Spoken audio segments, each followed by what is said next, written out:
Last time આપણે તમે આટલું કોડિંગ કરી નાખ્યું કે પહેલું લોગિન પેજ આવે છે, ફેસબુક લોગિન પેજ.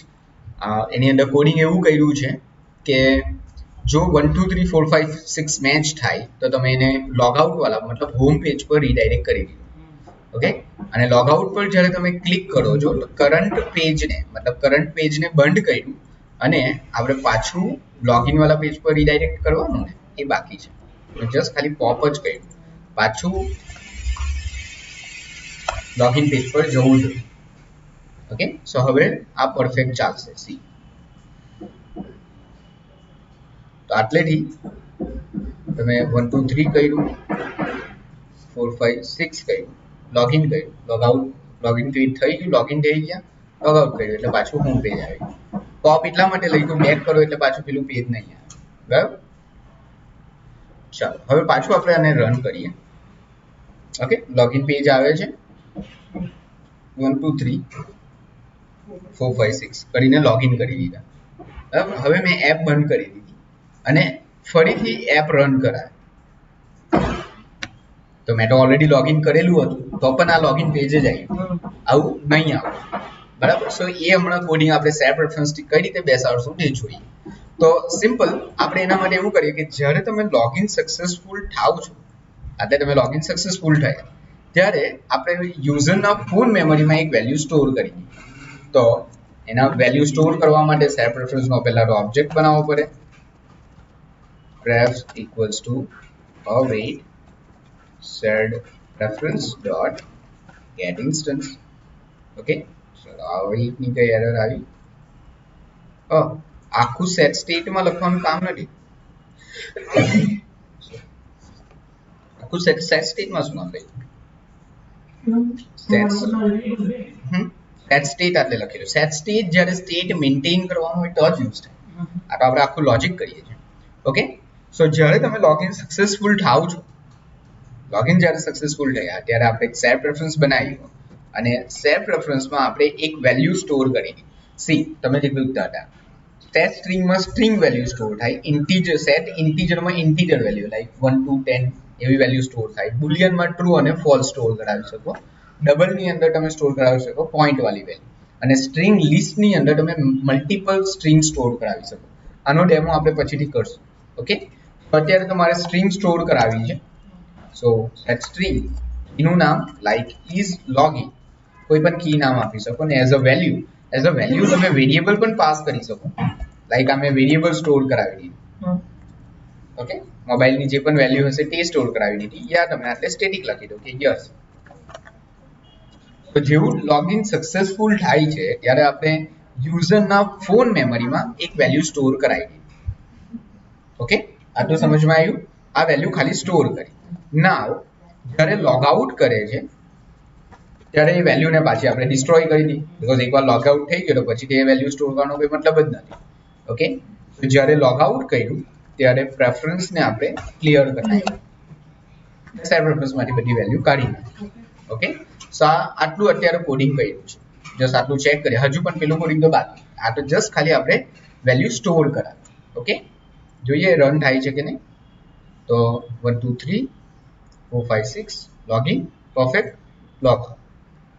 તો વેલ્યુ સ્ટોર થતી હશે એટલે જ એરર નહીં આવે. બરાબર, હવે મેઇન કોડિંગ આપણે શું કરવાનું છે કે ધારો કે મેં એકવાર લોગિન કરી દીધું છે અને ફરીથી હું આ એપ રન કરું તો લોગિન પેજ નહીં આવવું જોઈએ, એની જગ્યાએ આ પેજ આવવું જોઈએ. એનો મતલબ શું થયો, તમારે આટલે ડિફોલ્ટ પેજ તો લોગિન જ રાખવાનું છે, બટ લોગિન પેજ જ્યારે કોલ થાય, જેવું લોગિન પેજ કોલ થયું એ પહેલા આપણે ચેક કરાવીએ કે ઓલરેડી લોગિન છે કે નહીં. એ ઓલરેડી લોગિન છે કે નહીં એ ખબર કેવી રીતના પડશે? Set reference. બીકોઝ આપણે શું કર્યું કે જ્યારે લોગિન સક્સેસફુલ બને છે ત્યારે મેમરીમાં એક વેલ્યુ સ્ટોર કરાવી દીધી છે. આપણું લોજિક એવું જ બનવાનું કે જો મેમરીમાં વેલ્યુ હોય તો એને ડાયરેક્ટ હોમ પેજ પર લઈ લો, મેમરીમાં વેલ્યુ નહીં હોય તો એને લોગિન પેજ પર રાખો. ઓકે, બીકોઝ મેમરીમાંથી વેલ્યુ ક્યારે નીકળે છે? લોગ આઉટ કરે ત્યારે, અને લોગિન કરે છે ત્યારે મેમરીમાં વેલ્યુ બને છે, સ્ટોર થાય. બરાબર, તો આ પેજ જ્યારે લોડ થાય, આ જેવું પેજ લોડ થાય એટલે તરત આપણું પેલું આ લોજિક ચાલવું જોઈએ મેમરી વાળું. બરાબર, તો કોઈ પણ તમે સ્ક્રીન બનાવો, એ સ્ક્રીનની અંદર એક મેથડ આવે, ઇનબિલ્ટ મેથડ છે, મેથડનું નામ છે init state. આ મેથડ ક્યારે કોલ થાય? જેવું પેજ લોડ થાય તે. તો આપણે જે રીતે jQueryમાં પેલું ડોક્યુમેન્ટ રેડી કરતા હતા, પછી જાવાસ્ક્રિપ્ટમાં ઓન લોડ કરતા હતા, સેમ વસ્તુ આ છે init state. હા, પણ ઓન લોડ એટલે જેવું પેજ લોડ થઈ જાય એવું. ઓકે, સો આમાં પણ ફ્લટરમાં એ વસ્તુ કઈ રીતે થાય? ફ્લટર માટે આવે init state નામની મેથડ. ઓકે, સો init state નામની મેથડ ક્યારે કોલ થશે? જેવું આ પેજ લોડ થશે એટલે. બરાબર, ચાલો તો આપણે જેવું પેજ લોડ થાય એટલે પહેલા શું ચેક કરાવવાનું છે કે મેમરીમાં કોઈ વેલ્યુ છે કે. ઓકે, તો ચેક લોગિન નામની હું એક બીજી મેથડ બનાવી. આ મેથડ મેં કોલ કરી, આ મેથડ મેં બનાવી. પણ લખી શકો. આ તો સિમ્પલ એક મેથડ બનાવી. જાવાસ્ક્રિપ્ટમાં આપણે જેવું કરતા હતા મેથડ ક્રિએટ કરે, આ મેથડની ડેફિનેશન, આ મેથડનું કોલ. તો જેવું પેજ લોડ થશે એટલે આ ચેક લોગિન નામની મેથડ કોલ થઈ જશે. સો આમાં આપણે શું ચેક કરાવવાનું છે કે મેમરીમાં વેલ્યુ છે કે નહીં. ઓકે, ચાલો તો મેમરીમાંથી પહેલા તો વેલ્યુ રીડ કરવા માટે સેલ્ફ રેફરન્સની તો જરૂર પડે જ, અને વેલ્યુ છે કે નહીં એને ચેક કરવા માટે રેફરન્સ ડોટ કન્ટેન્સ કી એ ઇઝ લોગિન નામની કોઈ વેલ્યુ છે મેમરીમાં. હા, આ તો મેં સેપરેટ મેથડ જ છે. મેથડમાં તો તમે ગમે તે લોજિક લખી શકો. ઓકે, સો આપણે આટલે શું ચેક કર્યું કે ઇઝ લોગિન નામની કોઈ વેલ્યુ છે. જો વેલ્યુ છે એનો મતલબ શું થયો કે એને ઓલરેડી એકવાર આગળ લોગિન કરેલું છે. ઓકે, જો કરેલું છે તો પછી એને પેજ બતાવો જ નહીં અને સીધું એને લોગ આઉટ પેજ પર લઈ જાય. બરાબર, હવે જો કદાચ એને લોગ આઉટ કરી દીધું એટલે મેમરીમાંથી તો બધું નીકળી ગયું, ક્લિયર થઈ ગયું. હવે આ પેજ લોડ થશે અને ચેક કરશે કે ઇઝ લોગિનની વેલ્યુ છે, એને તો મળવાની જ નથી એટલે આમાં જશે જ નહીં. જશે નહીં એટલે તમારું પેજ આવ્યું, આ લોડ થઈ જશે. ઓકે, સી હવે અત્યારે મેં લોગ આઉટ કર્યું અને આ પેજ આ પર્ટિક્યુલર જે રન કરાવી એપ, તો લોગિન નથી એટલે આ પેજ આવ્યું. હવે મેં આટલેથી લોગિન કરી દીધું.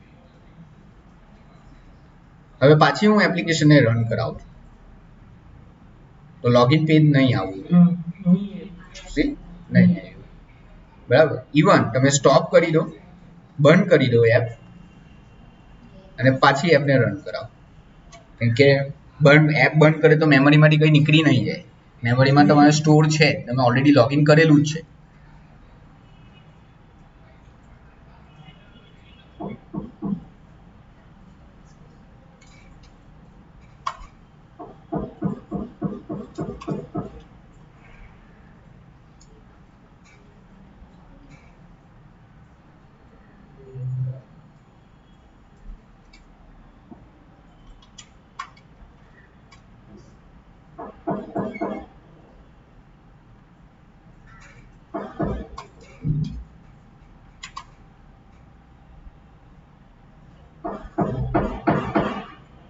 પહેલું પેજ તો લોગિન જ કોલ થાય છે. બરાબર, બધું લોગઆઉટ પર આવ્યું, પેલું લોગિનનું પેજ આવેલું બધું બ્લિંક કરીને આગળ નીકળી ગયું.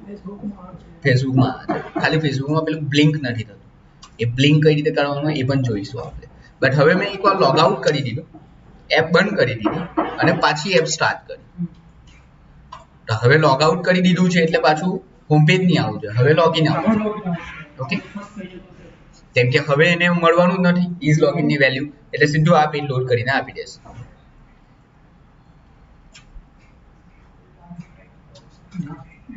ઓકે, સો આટલું ખાલી સિમ્પલ એક લોજિક હતું ઇનિટ સ્ટેટ પર. ઓકે, ચાલો હવે આવો સેમ એક બીજો ડેમો કરવાનો છે. લા સમજાવું ડેમોમાં શું છે.